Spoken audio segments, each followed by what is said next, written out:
Commander Zefkar adjusted his 6 eyes as he studied the holographic display, showing the primitive blue-green world before them. Earth, the locals called it. A backwater planet on the edge of the Milky Way's spiral arm, barely worth the Empire's attention. Yet here they were, following direct orders from the High Command to subjugate this insignificant species that had somehow managed to develop faster than light communication. Status report. Zefkar commanded through his translator implant, his voice echoing across the bridge of the massive dreadnought times Void Crusher *. 12,000 ships in formation, Supreme Commander, replied his tactical officer, a scaled Reptari whose tongue flicked nervously. The human homeworld shows approximately 8 billion inhabitants. Their technology appears crude. Metal projectile weapons, chemical rockets, primitive nuclear fission. Zefkar's mandibles clicked in what passed for laughter among his species. In his 3 centuries of military service, he had conquered 47 worlds for the Galactic Empire. None had taken more than a standard rotation to break completely. This would be another easy addition to his record. Any defensive capabilities worth noting? He asked. Minimal, sir. They have some orbital installations and what appears to be a small fleet of chemical-powered vessels. Perhaps 200 ships total. Our advanced scouts report they use kinetic weapons exclusively. The bridge crew of various alien species chuckled at this assessment. Kinetic weapons against energy shields and plasma cannons? It would be like throwing rocks at a starship. Sir, we're receiving a transmission from the planet's surface, announced the communications officer.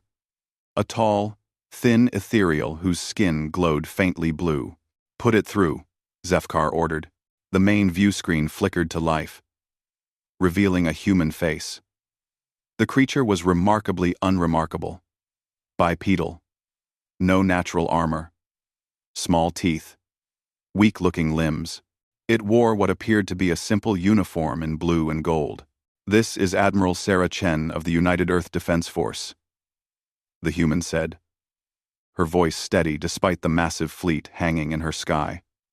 I am authorized to speak for all of humanity. Zefkar stepped forward, his 8-foot frame casting a shadow across the bridge. I am Supreme Commander Zefkar of the Galactic Empire. You will surrender immediately and prepare your world for integration into the Empire. Your species will be relocated to designated labor colonies. Resistance will result in the complete destruction of your civilization. Admiral Chen's expression didn't change. Commander Zefkar, humanity appreciates your introduction to galactic politics. However, we must respectfully decline your offer. Several crew members on the bridge burst into actual laughter at this. The audacity of this weak species was almost endearing. You misunderstand, Zefkar said, his voice taking on a harder edge. This was not an offer. It was a statement of fact. You have 1 standard hour to begin preparations for surrender. Commander, Admiral Chen said, leaning forward slightly. I need you to understand something very important. Humanity has spent its entire existence fighting. We've fought each other, our environment, disease, extinction, and every challenge this universe has thrown at us for millions of years. We've survived ice ages, asteroid impacts, supervolcanic eruptions, and our own weapons of mass destruction. She paused, her eyes never leaving the camera. We're giving you 1 chance to retreat peacefully. Leave our system now, and we'll consider this a simple misunderstanding. The bridge fell silent for a moment before erupting in disbelief. Zefkar felt his blood pressure rising. No species had ever dared make demands of the Empire. Your bravado is amusing, he finally said, but utterly meaningless. I have 12,000 ships. You have barely 200. My weapons can crack your planet's crust. Your weapons cannot even penetrate our shields.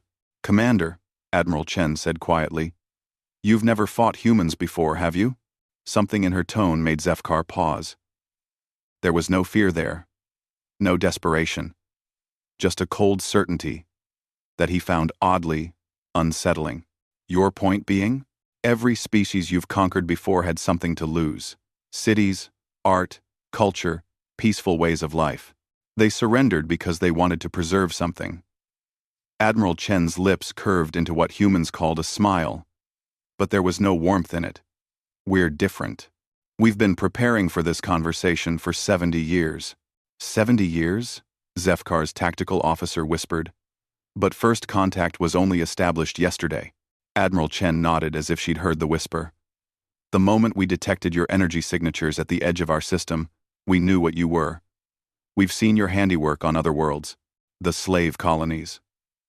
The strip-mined planets.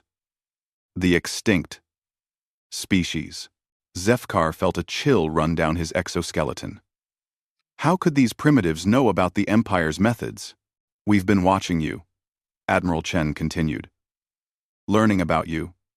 Studying your tactics, your technology, your weaknesses.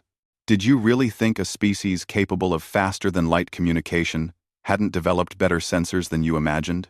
The communications officer looked up nervously. Sir, our stealth reconnaissance drones. They could have been detected if these humans have quantum entanglement sensors. Impossible, Zefkar snapped. Their technology level is centuries behind that development. Admiral Chen's smile grew wider. You know, Commander, that's exactly what we hoped you'd think. Please proceed to scan our moon. Confused but unwilling to show weakness, Zefkar ordered the scan. The results appeared on his tactical display moments later, and his blood turned to ice. The Earth's moon was hollow. Not naturally hollow, artificially hollow. And the interior space was filled with what appeared to be the largest weapons platform any of them had ever seen. Energy readings suggested power sources that shouldn't exist on a primitive world. What? What is that? He stammered. That's humanity's way of saying hello. Admiral Chen replied calmly. We call it the Luna Base. It's our primary defensive installation. The one we built first. First, Commander. Every asteroid in this system larger than a kilometer has been converted into a weapons platform over the past 7 decades. Every moon of every planet has been hollowed out and turned into a fortress. We've turned our entire solar system into the galaxy's largest minefield. Zefkar's tactical display began lighting up like a celebration as his sensors finally penetrated the stealth fields that had been hiding the true scope of human preparation. Hundreds of massive installations throughout the system. Thousands of platforms hidden in asteroid belts. Weapons, signatures that registered as more powerful than some of his dreadnoughts. How? Was all he could manage. Commander, what do you think happens when you give a species that spent its entire existence at war 70 years to prepare for the biggest fight of its life? Admiral Chen asked. We turned every human being into a soldier, every factory into a weapons plant, every scientist into a weapons designer, every child into a future defender. We've been ready for you since before some of your crew were born. The bridge crew was staring at their displays in shock. The primitive world they had come to conquer was actually the most heavily fortified system any of them had ever encountered. This is impossible, Zefkar whispered. The energy requirements alone. We solved fusion power 60 years ago, Admiral Chen said, matter-of-factly. Had to, really. You can't build a proper planetary defense system running on fossil fuels. Then we moved on to antimatter. Then zero-point energy. Turns out, when your entire species is motivated by the absolute certainty that aliens are coming to enslave you, scientific progress accelerates considerably. Zefkar's mind reeled. 0-point energy? That was theoretical technology, even for the Empire. Commander, Admiral Chen said, her voice taking on a more serious tone. I'm going to give you that warning one more time. Retreat now. Leave our system. Never return. Spread the word that Earth is not to be touched. And if we refuse? Zefkar asked, though his voice had lost much of its earlier confidence. Admiral Chen's smile finally disappeared entirely. Then we'll show you why the rest of the galaxy should have left humanity alone. She leaned back in her chair, and for the first time, Zefkar noticed that behind her, dozens of human officers were working frantically at control stations, Red lights were flashing throughout what was clearly a military command center. You see, Commander, there's something else you should understand about humans. We don't just prepare for war. We prepare to win wars. Every single one of your ships has been targeted by multiple weapons platforms since the moment you dropped out of hyperspace. Your energy shields are impressive, but we've had 70 years to figure out how to penetrate them. The tactical officer looked up from his station, his scaled face pale. Sir, they're right. I'm detecting targeting locks on every ship in the fleet. Thousands of them. Furthermore, Admiral Chen continued, we've studied your ship designs extensively, from the wreckage you've left behind on other worlds. Did you know that all of your vessels have a critical design flaw? Your power cores are connected to your shield generators through a single relay node that becomes vulnerable to resonance cascade failure if hit with a precisely calibrated electromagnetic pulse. Zefkar felt his legs go weak. That was classified information known only to the Empire's top engineers. How could these humans possibly know it? We know because we've been preparing for this conversation for 70 years, Admiral Chen said, as if reading his thoughts. And we've been preparing for the conversation that comes after you refuse to retreat. The main view screen split, showing dozens of human faces now. Men and women of various ages. All in military uniforms. All with the same cold determination in their eyes. Commander, Admiral Chen said, meet the defense coordinators for each sector of our system. Every asteroid belt, every moon base, every hidden weapons platform. They've been waiting their entire lives for this moment. One of the other human officers spoke up. Weapons systems fully charged and ready, Admiral. All targeting solutions confirmed, said another. Antimatter warheads armed and standing by, reported a third. Zefkar looked around his bridge at the faces of his crew. For the first time in his military career, he saw fear in their eyes. Real fear. This is your final warning, Commander, Admiral Chen said quietly. Retreat now. Or discover why humanity spent 70 years preparing for your arrival. The silence on the bridge stretched for long seconds. Zefkar had conquered 47 worlds. He had brought entire species to their knees. He had never, not once, retreated from battle. But he had also never faced an enemy that had spent 70 years preparing specifically to kill him. Sir? His tactical officer whispered. Your orders? Zefkar stared at the display showing thousands of weapons platforms hidden throughout the system, each one capable of destroying multiple ships. He looked at the energy readings that suggested technology beyond even the Empire's capabilities. He thought about the cold certainty in the human admiral's voice, and the way she had spoken about turning an entire species into soldiers. For the first time in his career, Supreme Commander Zefkar of the Galactic Empire was facing an enemy that might actually win. The question was, what was he going to do about it? Supreme Commander Zefkar stood frozen on his bridge, the weight of impossible choices pressing down on his exoskeleton. In the view screen, Admiral Chen waited with the patience of someone who had spent decades preparing for this exact moment. Behind her, dozens of human officers continued their preparations with mechanical efficiency. Sir, his communications officer whispered, we're receiving priority transmissions from the High Command. They're demanding a status update. Zefkar's mandibles clicked nervously. How could he explain to the Empire's leadership that a primitive species had somehow out-engineered and out-prepared the galaxy's most advanced military force? Delay the transmission, he ordered. Tell them we're conducting final reconnaissance. Commander, Admiral Chen said from the screen, I can see you're having difficulty with this decision. Perhaps I can help clarify the situation. The main display shifted to show a three-dimensional tactical map of the solar system. Red dots appeared throughout space, thousands of them. Each dot represented a weapons platform that had been hidden from their sensors. Each of these installations, Admiral Chen explained calmly, represents roughly 10 years of human engineering and construction. We didn't just hollow out asteroids and moons, Commander.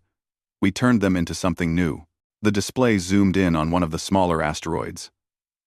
The surface looked normal. But as the image penetrated beneath the rocky exterior, Zefkar could see the true scope of human preparation. The entire asteroid had been converted into a massive weapons platform, with energy cores that registered as more powerful than his flagship's main reactor. This particular installation, Admiral Chen continued, was our prototype. We call it David's Sling. It's designed specifically to destroy large vessels like your dreadnought. The rocks you see on the surface? They're not rocks anymore. They're compressed matter projectiles capable of achieving 97% the speed of light. Zefkar's tactical officer looked up from his station, his face pale. Sir, projectiles at that velocity would ignore our energy shields entirely. The kinetic impact would shatter our hull regardless of defensive measures. That's correct. Admiral Chen nodded. We studied your shield technology extensively from the ships you left behind on the Kelari homeworld. Energy-based defenses are useless against pure kinetic force at relativistic speeds. The commander felt his confidence crumbling. How did these humans know about Kelari? That conquest had been classified at the highest levels. You're wondering how we know about your previous conquests, Admiral Chen said, reading his expression. Commander, you've been fighting agricultural societies and peaceful traders. We're different. We're a species that developed nuclear weapons before we developed spaceflight. We militarized our entire civilization before we even knew you existed. Katarode. The display shifted again, showing larger installations throughout the system. Each one was more impressive than the last. Mars Base, Admiral Chen identified one massive complex. 43 years of continuous construction. It's essentially a planet-sized weapons factory. Every day for 4 decades, Mars has produced enough armaments to destroy a fleet the size of yours. Zefkar's engineering officer spoke up hesitantly. Sir, the power requirements for that level of production, it should be impossible with their technology level. No. 9. You keep making the same mistake, Admiral Chen said, apparently able to hear their bridge conversations. You assume our technology level based on what we were using before we knew about the Empire. Commander, when humanity learned about you 70 years ago, we didn't just prepare militarily. We underwent the fastest technological advancement in our species' history. The display showed various human installations, and the technology visible was clearly far beyond what the Empire had expected. Energy signatures that shouldn't exist, materials that appeared to be artificially created, weapons systems that defied conventional understanding. Let me explain something about human psychology, Commander, Admiral Chen continued. Every species you've conquered had the luxury of peaceful development. They built art, philosophy, music, literature. We did all of that too. But 70 years ago, we repurposed our entire civilization for a single goal, making sure that when you arrived, you would regret it. She gestured to something off-screen, and the tactical display showed another impossible sight. The moon, Europa, orbiting Jupiter, was moving. Not in its natural orbit. It was actively changing course, heading toward the Imperial fleet. We don't just build stationary weapons platforms, Commander, Admiral Chen explained. We build mobile ones. Europa has been converted into what we call a kinetic siege engine. It has enough thrust to ram your flagship at considerable velocity. The impact would be substantial. Zefkar's mind reeled. They had weaponized entire moons? This is impossible. The engineering alone would require resources beyond anything a single planet could provide. You're thinking like a species that develops slowly, Admiral Chen replied. When humanity discovered the Empire existed, we made a collective decision. Every nation, every government, every corporation, every individual human being agreed on one thing. We would never be slaves. The screen split again, showing what appeared to be industrial facilities across Earth's surface. Massive factories, launch facilities, mining operations on a scale that dwarfed anything the Empire had seen from a single world. We converted our entire planet into a weapons factory, Commander. Every human being became either a soldier or a weapons designer. Our children learned military strategy before they learned to read. Our greatest minds focused solely on developing ways to kill your ships. One of Zefkar's subordinates spoke up. Sir, even if their claims are accurate, we still have numerical superiority. 12,000 ships against scattered installations. Admiral Chen smiled at this. Would you like to see the rest of our fleet? The tactical display expanded beyond the solar system, and Zefkar felt his breath catch. Ships, thousands of them, human vessels hidden throughout the outer system, cloaked with technology that had fooled even the Empire's advanced sensors. These aren't defensive platforms, Commander, Admiral Chen said quietly. These are our mobile strike forces. While you were traveling here, we were dispersing our fleet throughout local space. You're not facing a planetary defense force. You're facing the most militarized civilization in the galaxy. The human ships on the display were unlike anything in the Imperial database. Sleek, aggressive designs that seemed built for one purpose: destroying larger vessels through superior tactics and firepower. Each of our ships, Admiral Chen continued, carries weapons specifically designed to exploit the weaknesses we've identified in Imperial technology. We know about your energy cores, your shield harmonics, your navigation systems, and your communication protocols. Zefkar's communications officer looked up nervously. Sir, they couldn't possibly know our communication protocols. Those are changed monthly with quantum encryption. Admiral Chen laughed, not mockingly, but with genuine amusement. Commander, do you remember the transport vessel that went missing near the Rigel system 18 months ago? The one that was reported as lost to pirates? The bridge crew exchanged glances. Every officer present remembered that incident. It had been a minor inconvenience. One transport among thousands. That wasn't pirates, Admiral Chen revealed. That was us. We've been conducting intelligence operations against the Empire for years. Every piece of technology, every protocol, every tactical doctrine. We know more about your military than some of your own officers. The implications hit Zefkar like a physical blow. If humans had been conducting covert operations for years, if they had access to Imperial intelligence, if they truly had spent 7 decades preparing specifically for this confrontation. Sir, his tactical officer called out urgently. I'm detecting massive energy buildups throughout the system. Every installation is powering weapons systems. Admiral Chen nodded. We're running out of time for conversation, Commander. You need to make a decision. 17-1. One running. The tactical display showed the current situation with brutal clarity. 12,000 Imperial ships surrounded by thousands of human weapons platforms, outnumbered by human mobile forces, facing technology they didn't understand, and weapons specifically designed to destroy them. What are your terms? Zefkar asked quietly. Simple, Admiral Chen replied. Leave. Never return. Send word to the Empire that Earth is not to be touched, and most importantly, never again underestimate a species that has spent its entire existence fighting for survival. She leaned forward. But Commander, I need you to understand something else.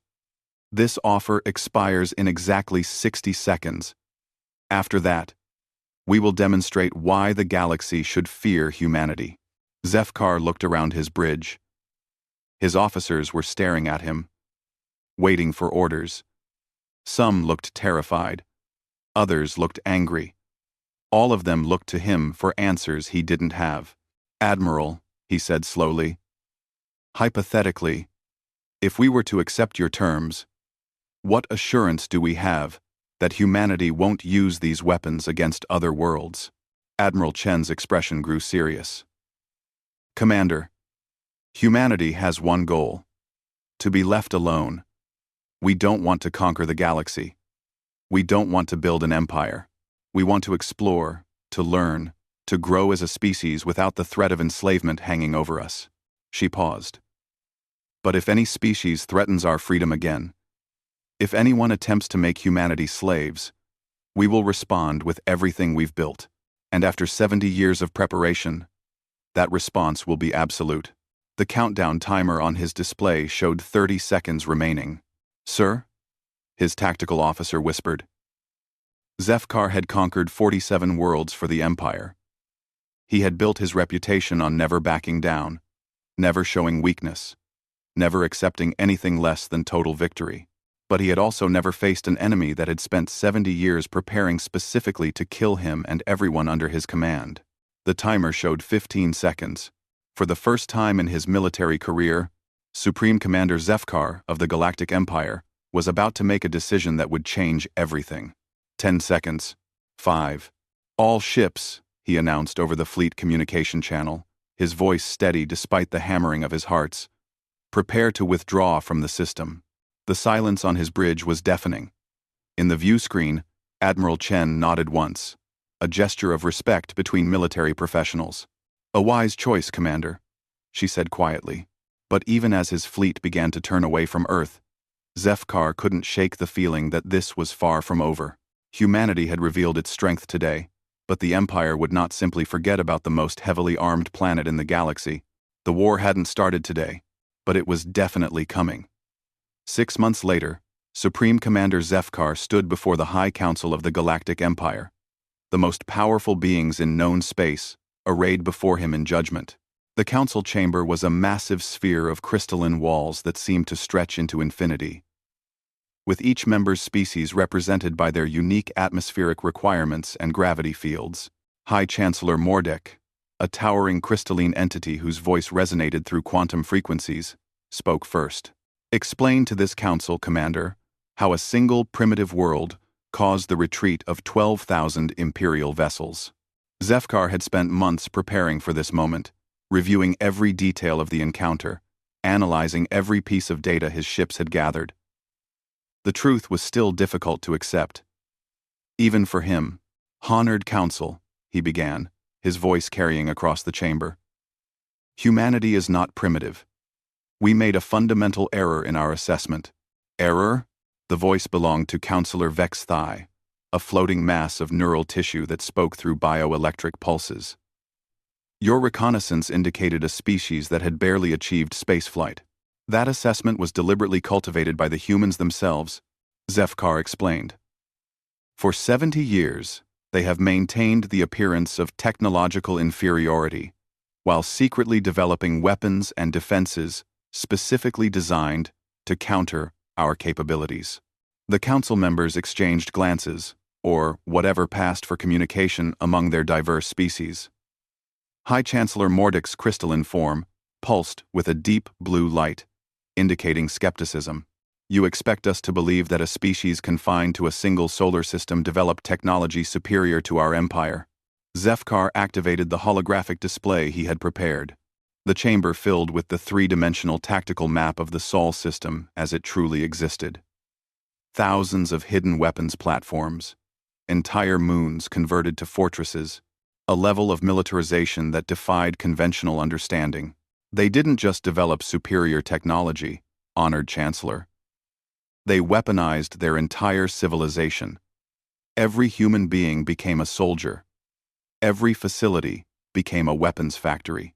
Every scientific advancement was directed toward a single goal, destroying Imperial forces. Counselor Zel Nara, whose gaseous form shifted colors as she spoke, voiced what many were thinking. Even if we accept this assessment, surely the Empire's full might could overwhelm any single system's defenses. That was my initial calculation as well, Zefkar admitted. But our analysis revealed several critical factors that changed the strategic equation.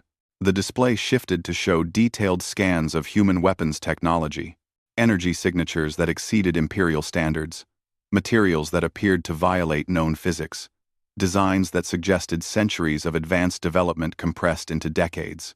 First, their weapons are specifically engineered to exploit weaknesses in Imperial technology that they shouldn't have known existed. They have studied our ships, our tactics, our communication protocols. They know us better than we know ourselves. A murmur ran through the council chamber. Security breaches were unthinkable in the Empire. Second, Zefkar continued, they have achieved technological advancement at an unprecedented rate. In 70 years, they progressed from chemical rockets to zero-point energy systems, from metal projectiles to relativistic kinetic weapons, from planetary confinement to system-wide defense networks. High Chancellor Mordek's form pulsed red. You're suggesting a single species accomplished in 70 years what took our empire millennia. Not accomplished randomly, honored Chancellor. Accomplished through focused dedication to a single objective: preparing for war with us. The tactical display showed human industrial capacity data that had been gathered by long-range sensors during the fleet's retreat. The numbers were staggering. Their entire planet has been converted into the largest military-industrial complex in known space. Production capacity exceeds anything we've seen from fully developed worlds. Their population of 8 billion has been organized with military efficiency that surpasses our own. Councillor Vexthai's neural mass flickered with agitation. What of their fleet capabilities? Unknown in full extent, Zefkar admitted.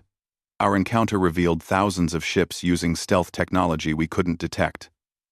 But more concerning are the reports from our deep space monitoring stations. The display changed again, showing data from remote sensors throughout the galaxy's outer rim. Red dots appeared. Dozens of them, scattered across vast distances. Human ships have been detected in 17 different systems over the past 6 months. Always moving, always cloaked, always avoiding direct contact.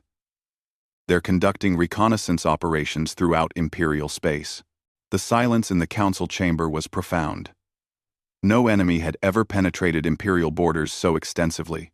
High Chancellor Mordek's voice carried an edge of concern. What is your assessment of their intentions? Unknown. But we must consider several possibilities. Zefkar highlighted various star systems on the galactic map. They could be gathering intelligence for a preemptive strike. They could be establishing hidden bases for future operations. Or they could be making contact with other species. This last possibility sent ripples of alarm through the Council. The Empire's control depended on its ability to conquer species individually, before they could unite or share technology. Councillor Zelnara's gaseous form shifted to a worried purple. Contact with other species? The humans demonstrated knowledge of our previous conquests. Specifically, they knew details about the Kilari subjugation that should have been classified. It's possible they've been in communication with survivors from worlds we've conquered. The implications were staggering. If humanity was organizing resistance among previously conquered species, if they were sharing their military technology and tactical knowledge, Sir, Zefkar's aide, who had been monitoring communications during the council session, stepped forward nervously. Urgent transmission from the Outer Rim Command. Speak, High Chancellor Mordek commanded. The aide activated his communication device with trembling appendages. Admiral Kreshtar reports that his patrol fleet encountered unknown vessels in the Centauri system. 3 Imperial destroyers were destroyed, sir. No survivors. The attacking ships used weapons that bypassed our shields entirely. The council chamber erupted in shocked murmurs. Imperial destroyers were among the most powerful ships in the fleet. Description of the attacking vessels? Zefkar asked, though he already suspected the answer. Unknown design, sir. Highly maneuverable. Appeared to use kinetic weapons at extreme velocity. They disabled our ship's engines first, then systematically destroyed all weapon systems before delivering killing shots. Zefkar felt his blood chill. That tactical pattern was distinctly human. Disable, disarm, then destroy. It was exactly what their military doctrine would suggest for maximum psychological impact with minimum resource expenditure. High Chancellor Mordek's crystalline form had shifted to a deep red, indicating extreme agitation. Commander, in your professional assessment, what is humanity's current military capability? Zefkar had spent months analyzing this question, running simulations, studying every piece of data they had gathered. The answer was not what the Empire wanted to hear.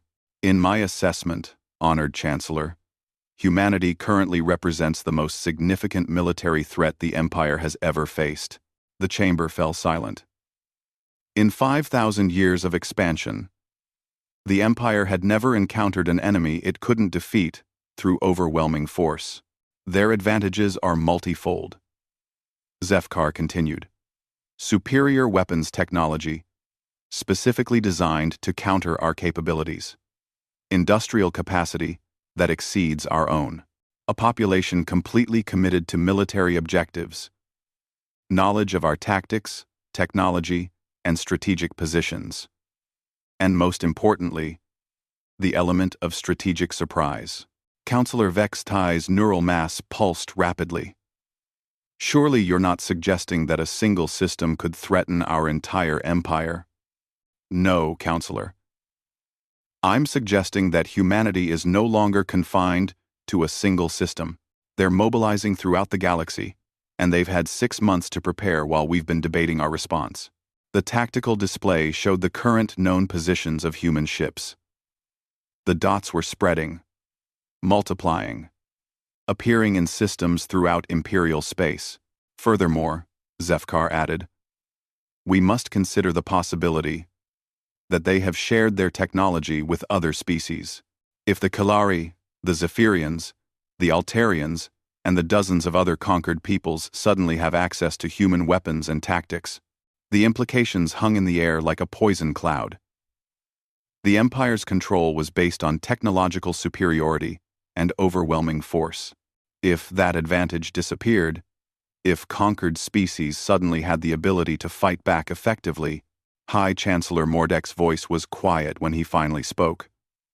What do you recommend, Commander?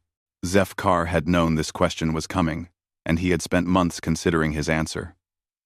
Every simulation, every tactical analysis, every strategic assessment pointed to the same conclusion. Immediate full-scale mobilization of the Imperial fleet, he said firmly. Every available ship, every weapon system, every military asset. If we're going to fight humanity, it must be now, before they can fully establish themselves throughout the galaxy. And if we cannot defeat them? The question came from Counselor Zelnara. And it was the one Zefkar had been dreading. Then the Empire as we know it ends, he said quietly. Humanity has demonstrated that conquest by force is no longer guaranteed. They've proven that a prepared, unified species can resist imperial expansion.